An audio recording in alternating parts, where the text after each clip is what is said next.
much. Thank you.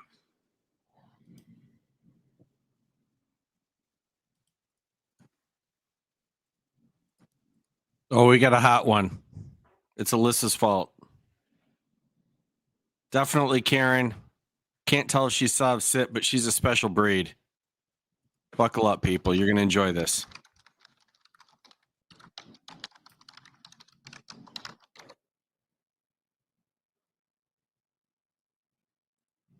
Okay, and that concludes the Nisqually calendar. Ms. Benedetto, good afternoon. You can go ahead and come forward, please.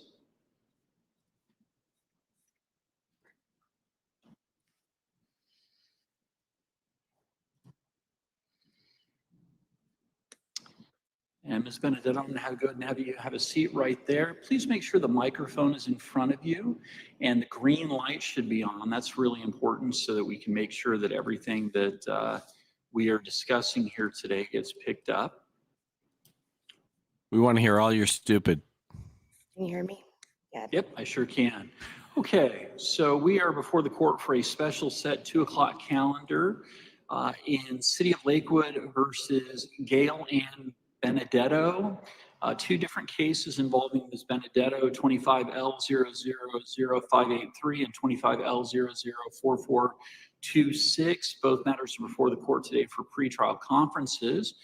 By way of procedural history, Ms. Benedetto was last before the court, let's see here, back on September 9th, 2025. At that point in time, Ms. Benedetto made a motion to the court to have her attorney of record from the Horwath offices, and I believe, if I remember correctly, that was Ms. Arnold, although it was Ms. Capone that was present at that time with Ms. Benedetto.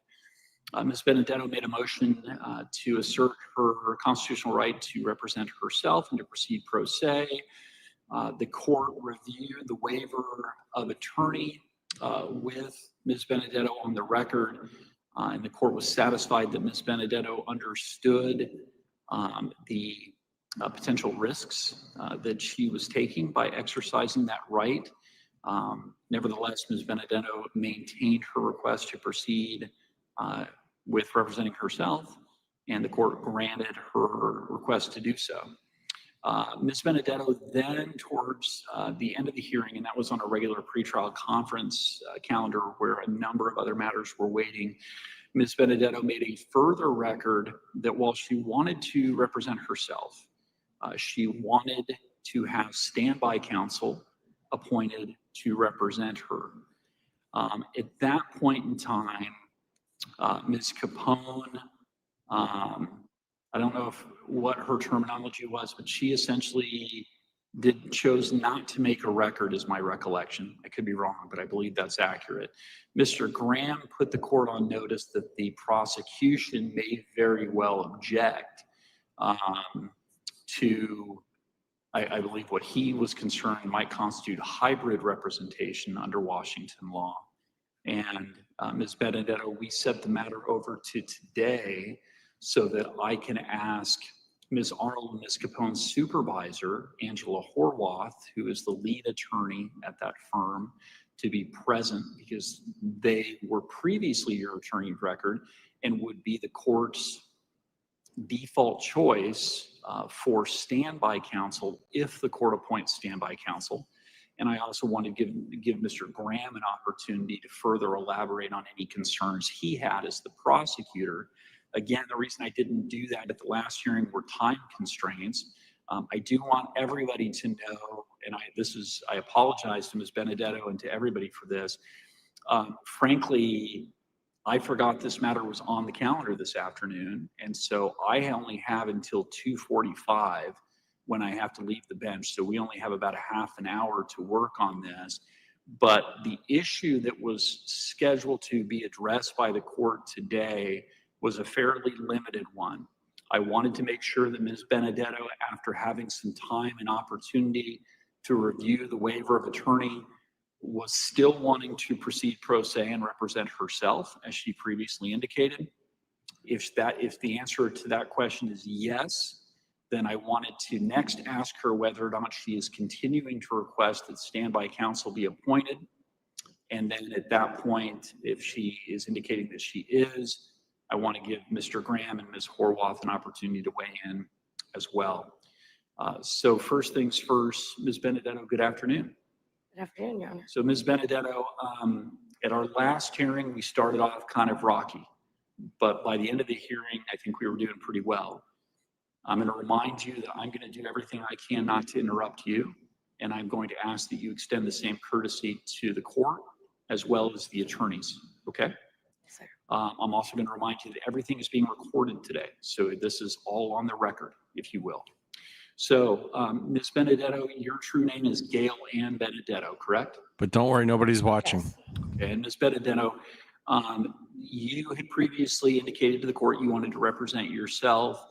Have you had any change of heart, or is that still how you would like to proceed?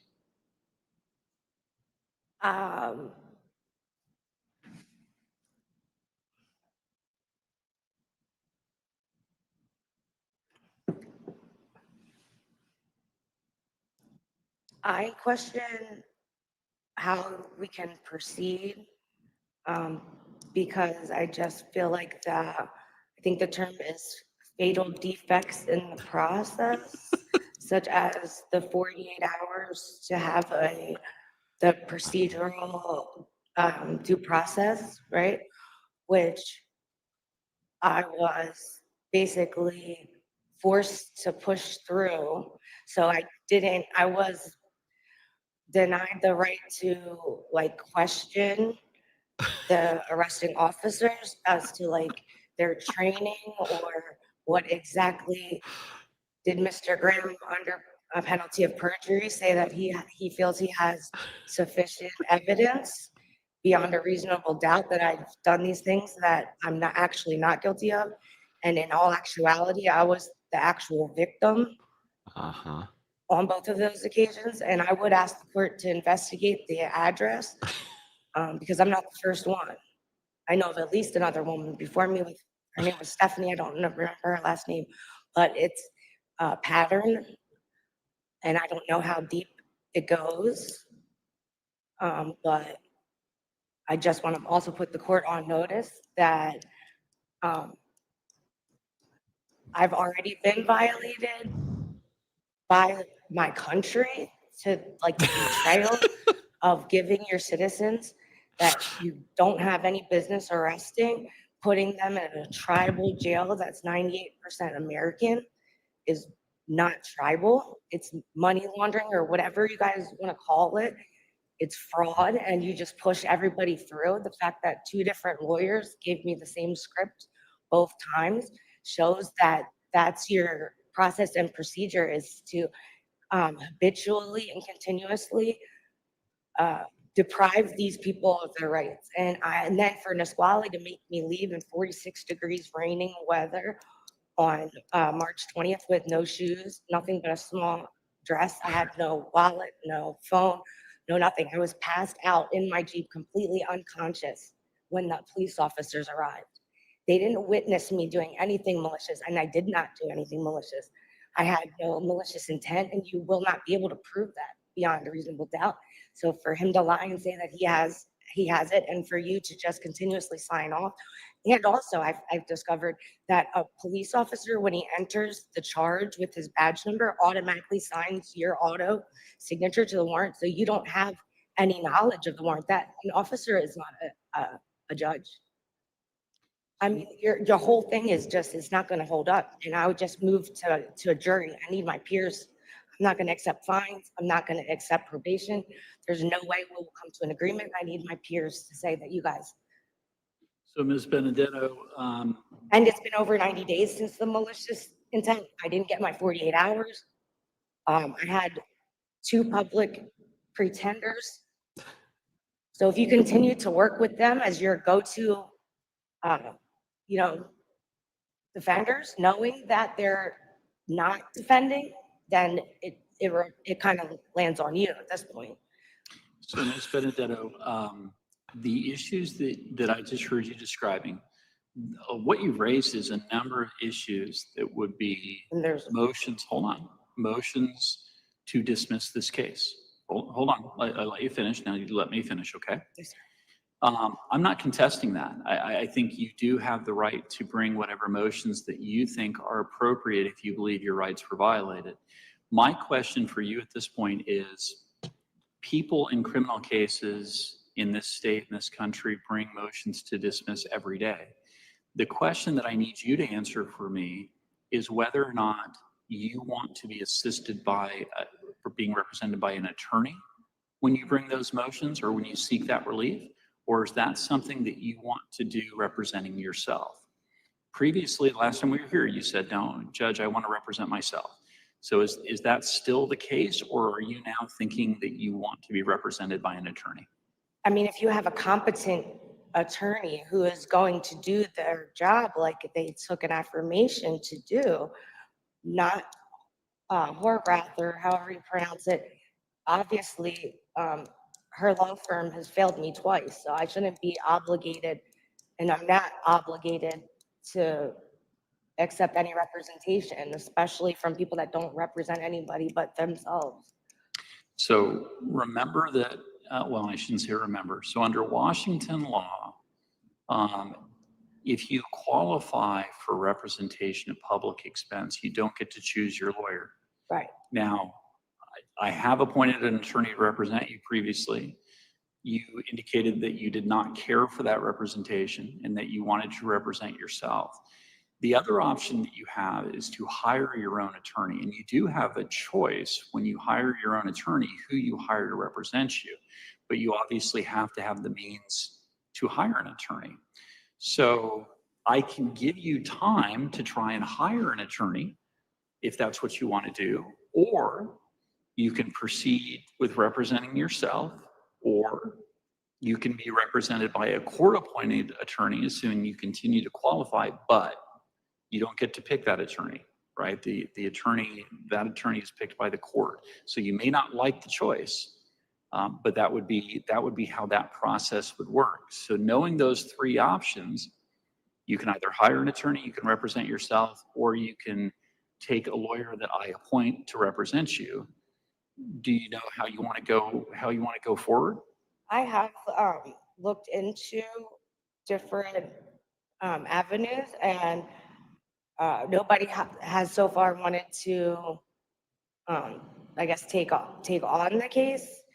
But also, I need at least 14 court days, I believe, per the rules to actually file the motions. So I wasn't even given enough time, which is why I brought them, because it said that if I didn't file it in the right amount of time, I could submit it for you to, I forget the word, but basically to go over a review in court.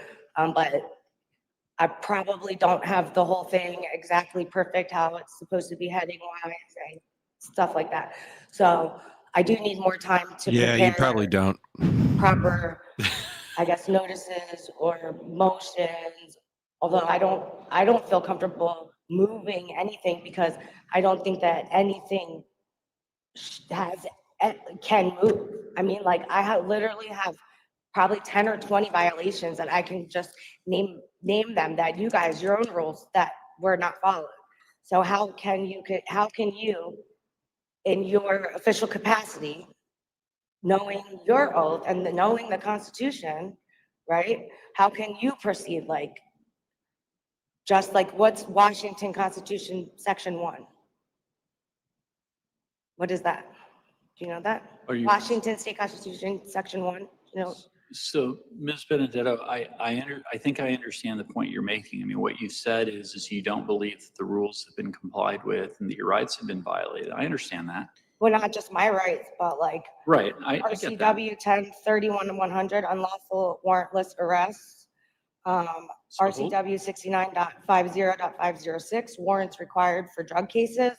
RCW 10.0.1115, accurate and correct. Oh yeah, I forgot about that. Your officers, or somehow the court has misrepresented and fraudulently made up a Washington driver's license for me, which I don't have. And I beg you to show me my picture card, my paying for it, my signature for any kind of thing with the driver's license people. I don't have any contract. I'm not a commercial driver. I'm a Pennsylvania resident, as a matter of fact. I'm actually Pennsylvania Dutch. So I'm like, you gave a pilgrim to the Indians. Close enough. Like literally is what you did to me. Like that is just, I mean, I just can't get over that. There's no way. There's New no way Pennsylvania that is Dutch okay. variant. So Ms. Only on Law Benedetto, Talk with Mike. you're wanting to. So they lied on police reports. Hold on, It's don't fraudulent. interrupt. Please don't interrupt Sorry, me. I apologize. So we're getting ahead of ourselves again. So you've identified a number of issues that you obviously feel very strongly about, and I respect that. The question that I need to figure out before we start dealing with those issues and dealing with those claims is whether or not you want to raise those issues and those arguments to the court by yourself, or you want to be represented by an attorney. So last time we were here, you said you wanted to do that yourself, but you were requesting standby counsel. Is Ms. Horvath, is she willing to do it herself, to put herself behind the name of her company? I have no idea. The first thing that I need to know is whether or not. Because if she'll do it, I will give her a chance to redeem herself, and maybe I won't file bar complaints against those two attorneys of hers, if she can actually do her job. So, Ms. Benedetto, I will tell you. Otherwise, they all go down. I will tell you that threatening to file bar complaints against an attorney doesn't do any good. Your attorney is somebody who is going to assist you and represent you in a case, but threatening them with bar complaints typically is not a good way to develop them in jail over the weekend. Like that person, oh yeah, they didn't want to go. I'm sure they refused to go talk to you today. You believe that?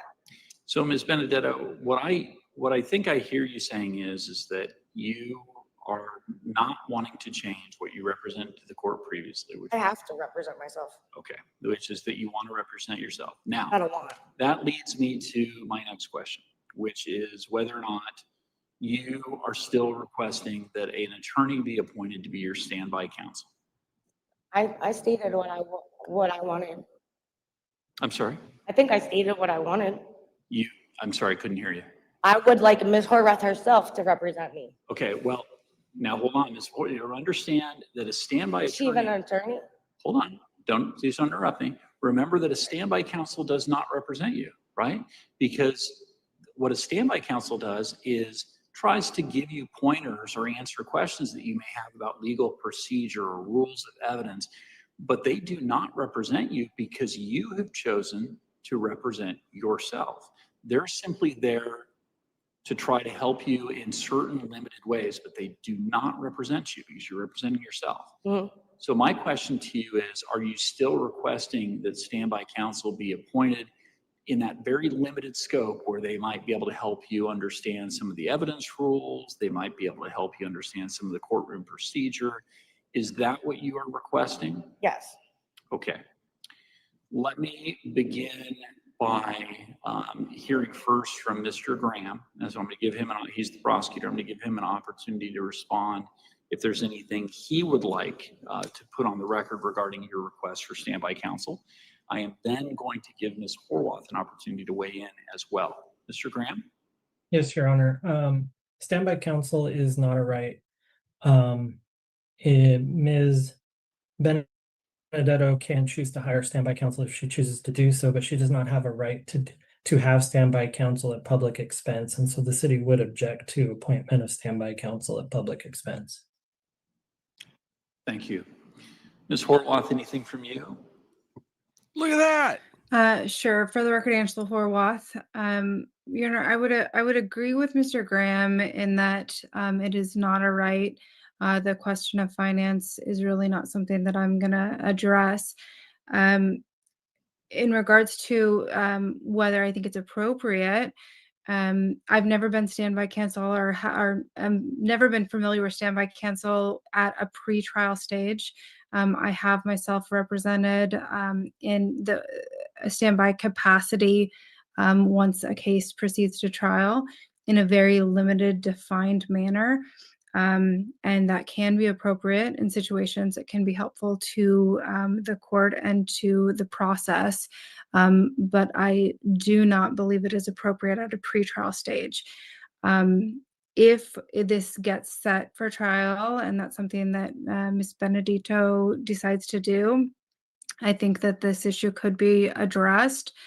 And if the court did appoint our office in a standby capacity, I would want very specific terms. The familiarity that I've had is that the contact is in court only. So there's not email communication, there's not phone communication. That would be reserved for an attorney-client privileged relationship. But rather we'd be present at essential hearings such as motion hearings, readiness hearing, trial hearing. If Ms. Benedito had questions about the procedure or the court's ruling, or objections, rules of evidence, that's something that we could provide. It's more akin to like an encyclopedia, rather than providing any insight or doing any negotiations, making any suggestions. So I just want to be very clear that that's the only capacity we would feel comfortable doing if the court decided to ultimately have us assist as standby. But again, I don't believe it's appropriate at a pretrial stage. Thank you very much. So the court did have an opportunity to take a look at some fairly recent case law regarding Ms. Benedetto's motion for the court to appoint standby counsel, and the opinion that the court was looking at is a Court of Appeals opinion from the 2024 State of Washington versus Bobby Darnell Gwynn.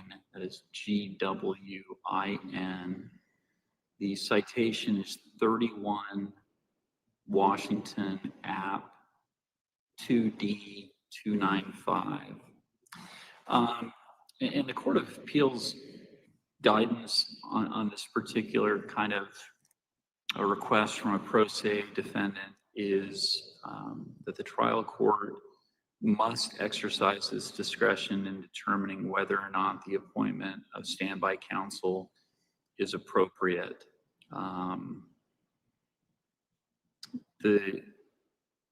Interestingly, the Court of Appeals has indicated that the request for standby counsel from a pro se defendant falls under Article 1, Section 22 of the Washington State Supreme Court, the Washington State Constitution, that provides that pro se defendants receive reasonable access to state-provided resources, which can include standby counsel in some circumstances. Some of the factors the Court of Appeals indicated that the court is to consider, which includes all of the circumstances surrounding the situation. It's not an exclusive list, is the nature of the charge. In Ms. Benedetto's two cases, there are two charges.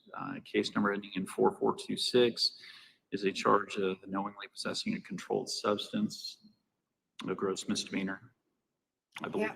May I say that I do have a complete defense for that as well, because I was involuntarily drugged and kicked out. So I didn't knowingly possess anything. And if you're referring to THC, vape pens, that's legal. Hold on, Ms. Benedetto. Try not to interrupt me, okay?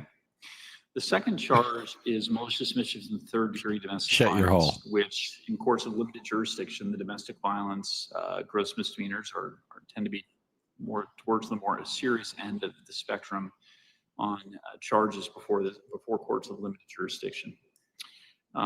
So that's one of the factors the court's supposed to consider. The court's supposed to consider the complexity of the issues involved. Relatively speaking, I don't think the charges here or the elements of the charges are particularly complex.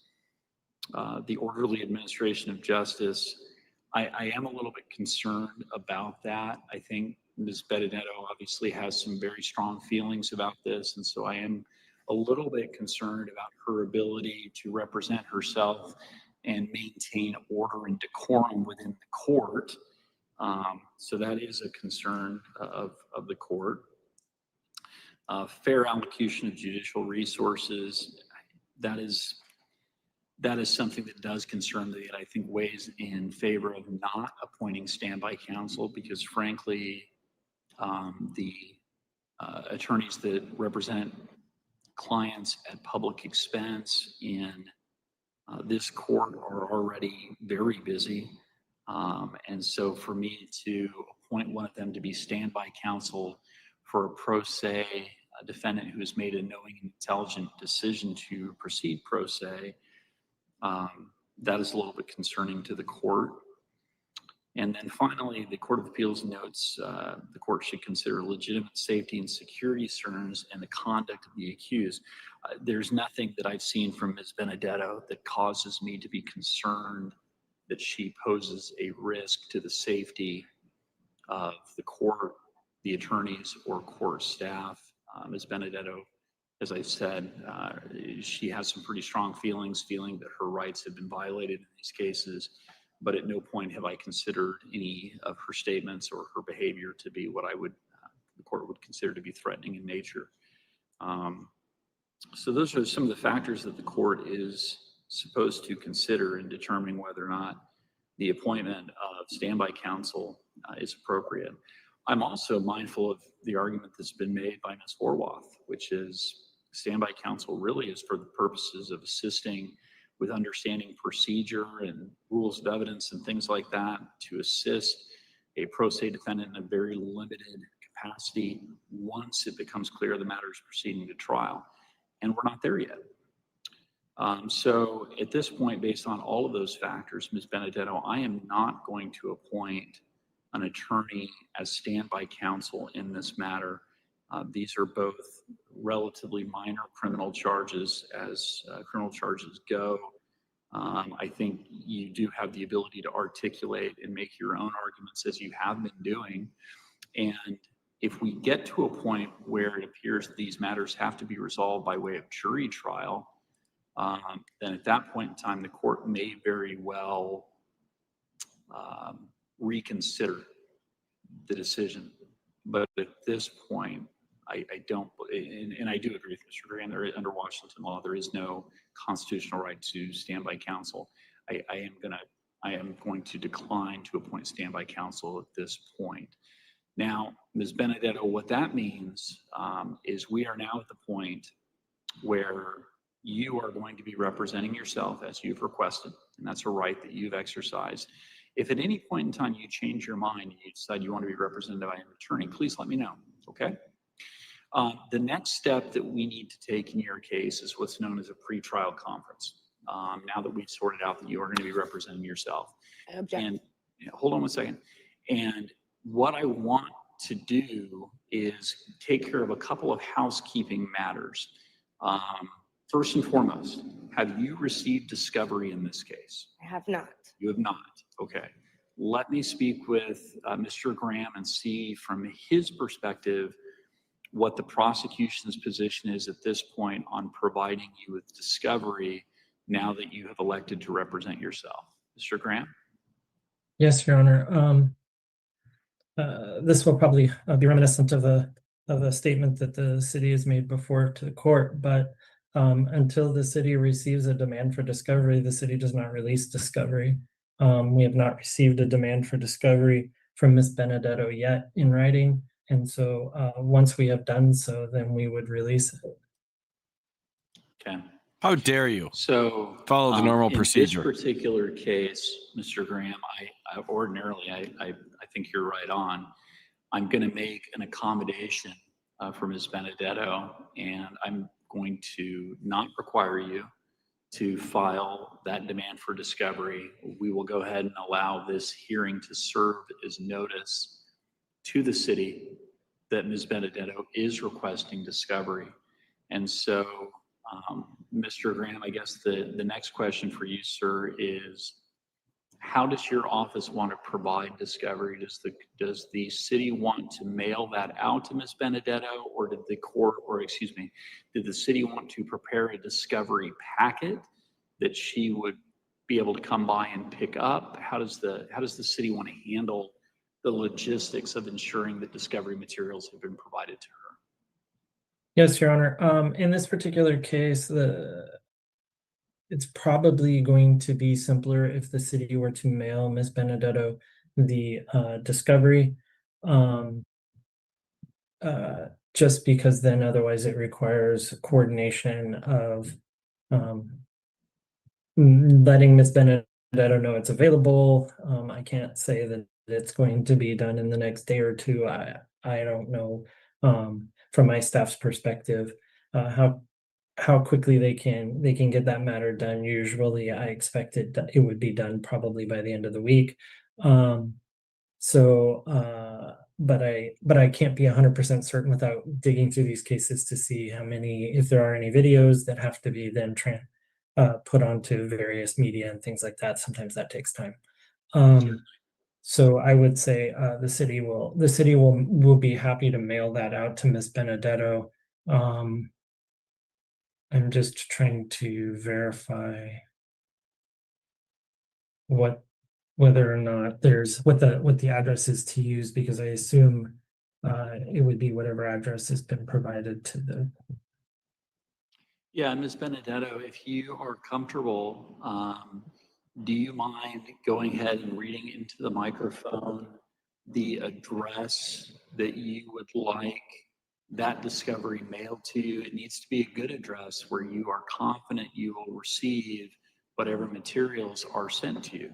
Yes, Your Honor. It's 741, and that is C, the letters like C, cat, I guess 4, or you could put room 211, but the mailbox is C4. Like dynamite C4. C4 to 11? Yes. Okay, is that like an The room apartment 211. number or a room number? The room 211 and C4 is the. C4 to 11. Okay, all right. Mr. Graham, did you hear that? I do believe so. And Ms. Benedetto can correct. I have 7414 South Hosmer Street. Particulars, and does that include the audio recordings of me and the public defenders from Nisqually? In Tacoma, Washington 98408. That's correct. Thank you, Ms. Benedetto, and thank you, Mr. This may be a silly question, but does the discovery, is that what's the bill of particulars? And does that include the audio recordings of me and the public defenders from Nisqually? Or how would I go about getting that for my evidence? So no. So the No, dummy. No. It's the it's the stuff that they're supposed to turn over in the case. the recordings that was on the record with you and your prior attorneys, you would be requesting audio files of court proceedings from the court counter. You would go out here and ask the court clerk. They would have to look up the dates and times, and then they could provide those recordings. Oh, it's available through the website, apparently. Really? Yeah, I learned something What every day. website? Do I have to accept any terms like, like no, what do they call it? Like if you make an account, then you're giving us consent that you will have no expectation of privacy as far as in your phone, No, like in the privacy stuff. no, I don't believe Pennsylvania that has is stuff the like that. case. It is simply you are requesting information, and that information is being. Yes, you have to give up all your rights and provide a guilty plea before you can get your discovery. It's standard operating procedure in Washington. You've blown the lid off it. You don't have to make an account in order to like. I don't believe so. And if that turns out to be the case, I've used it before, Your Honor.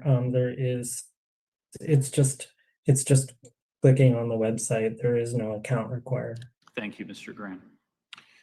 Okay, and so what we need to do at this point, because I am running out of time this afternoon, Ms. Benedetto, we have speedy trial in your case, and let me take a quick look to see when speedy trial runs. I mean, it's already over for the first one. No. That was in March. How can you have a speedy trial when it was in March 19th? So currently speedy trial in your case, oh, that's the wrong case. me find that case number. Your Honor, do I have permission to exit? Is there any Yes, other Ms. need? Horwath, I apologize. That's okay. At this point in time, Ms. Benedetto's motion to proceed pro se has been granted. The court is not appointing standby counsel at this time, so your firm has withdrawn or I should say has been removed as the attorney of record. So yes, you are excused from future proceedings at this time. Thank you. Have a good day. Thank you. So let me pull that up very quickly because I did look at this in preparing for Ms. Benedetto's hearing today.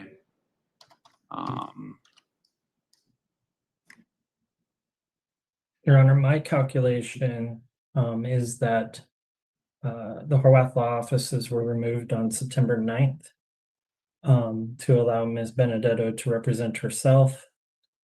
And so 90 days from September 9th would be December 8th. I think that's The 9th is already correct. way more than 90 days after March 19th. So hold on one. And I have a screenshot where it says those charges were cleared and I paid the $200 for the window and I didn't need a court to tell me to do that. I don't owe anybody anything. So Ms. Benedetto, what I'm looking at is just the most recent court order, which I believe contained a speedy trial waiver. Yeah, I did. And it said as a commencement date, the date that Mr. Graham indicated, because that was the date that you elected to proceed pro se. And so, yeah, so speedy trial currently expires in your case on December 8th, 2025. Now, the reason I bring that up is because The day before court, it expired. I'm sorry? Day before court, it had expired. No, the speedy trial expiration date is under the court rules. And so it's when you're out of custody, it's 90 days from a commencement date. And so the most recent commencement date is the last time you were in the court and you said, I want to remove my current attorneys and I want to represent myself. Under the court rule, That date was already beyond the threshold, was it not? well, it was ongoing, but that action. It wasn't not ongoing, it was cleared from my understanding.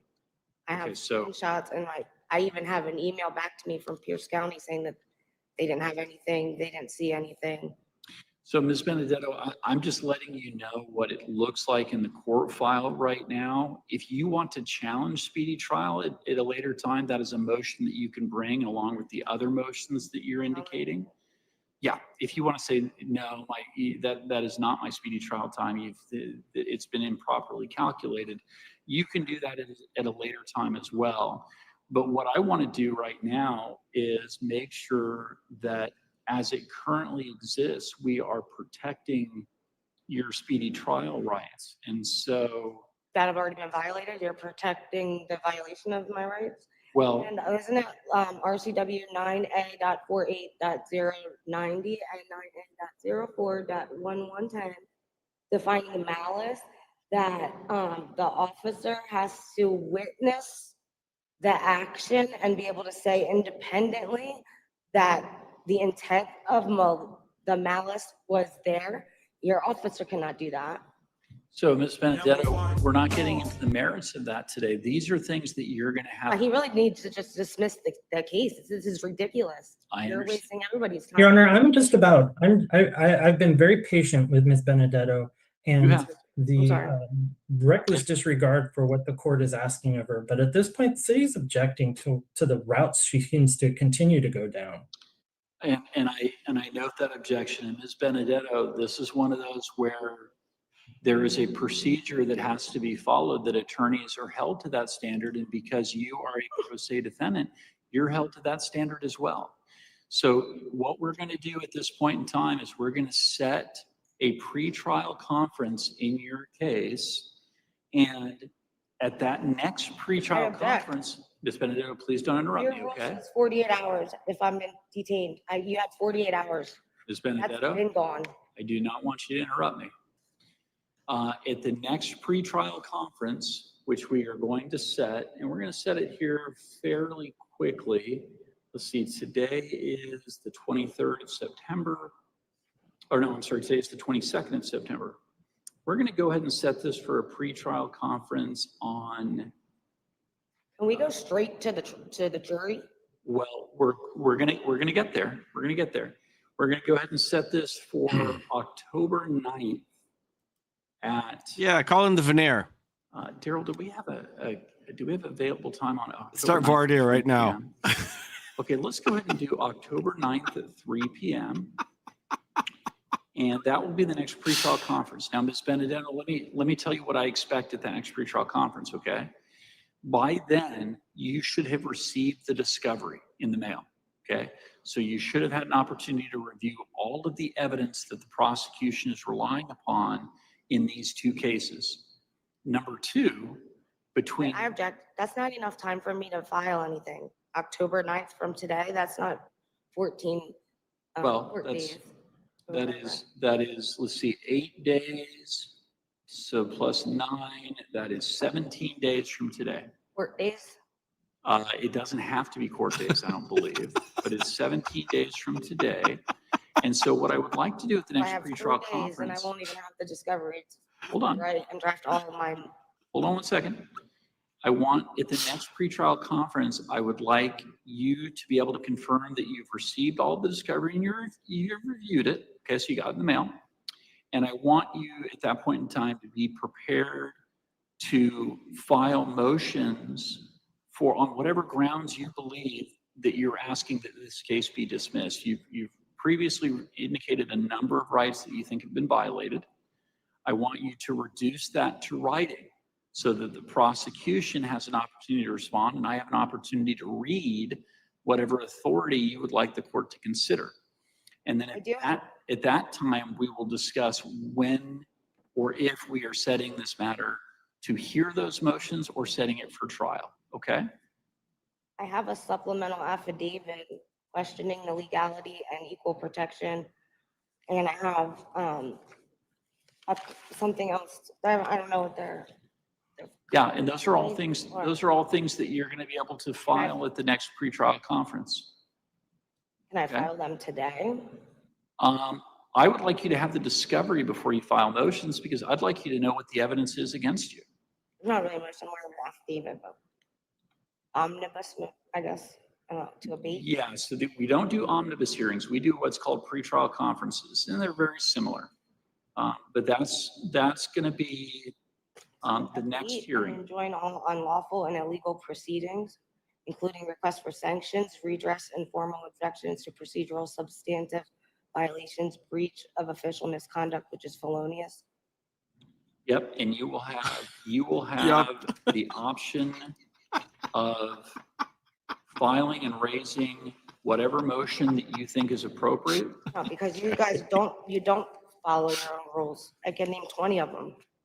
Well, and Ms. Benedetto, this is setting the matter for October 9th as an opportunity for you to put down all of those examples that you believe the law has not been followed on, and then the court will rule upon that motion and decide what remedy is appropriate.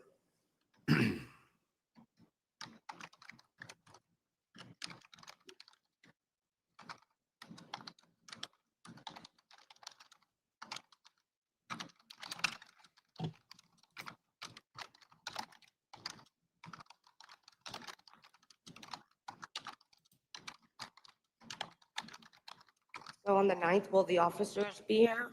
No, it'll be kind of like a hearing today, except that by that point in time, you will have had an opportunity to review the discovery, and then you will need to be prepared to file whatever motions you want the court to consider. Because remember, any motion that you file, for example, a motion to dismiss your case, you have to file a copy with the court. You also have to file a copy with the prosecutor so that they have an opportunity to respond.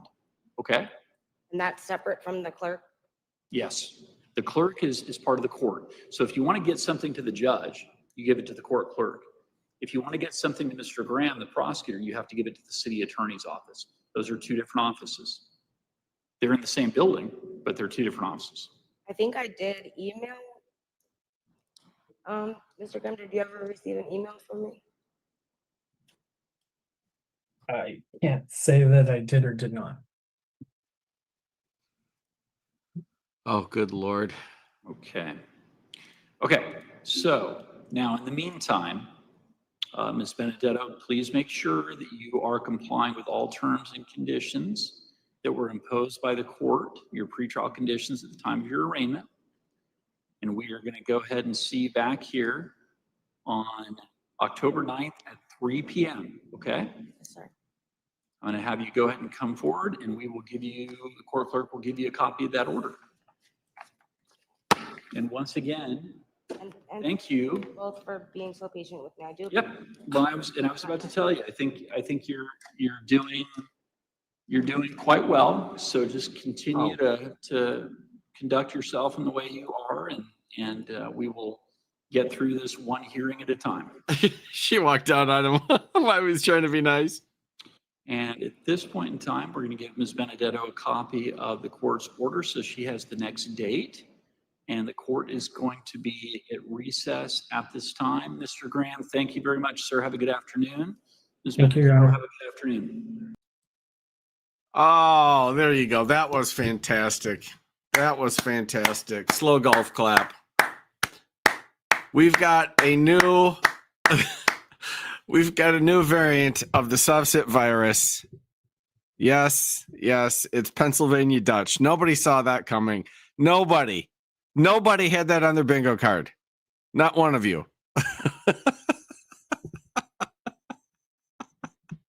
It's all Alyssa's fault.